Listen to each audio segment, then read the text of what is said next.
আমরা এই লিঙ্কটার মাধ্যমে কিভাবে হ্যাক করে এটা প্র্যাকটিক্যালি দেখে নিই।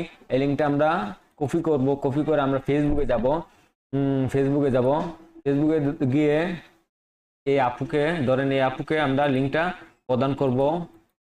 লিঙ্কটা এখানে পেস্ট করব, পেস্ট করে একটা স্পেস দিব, দিয়ে আমরা কিছু লিখবো। আমরা ধরেন লিখতে চাচ্ছি আপনার ছবি আছে এই লিঙ্কে, চেক করেন, তাহলে আমরা লিখবো check this link, check this link for your picture,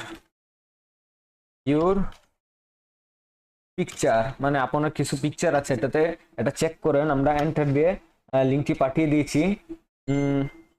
এখন দেখি আপু এটাতে লগ ইন করে কিনা। এটাতে লগ ইন করে কিনা আমরা একটু ভিডিওটা পোস্ট করি, দেখি আপু এটাতে লগ ইন করে কিনা।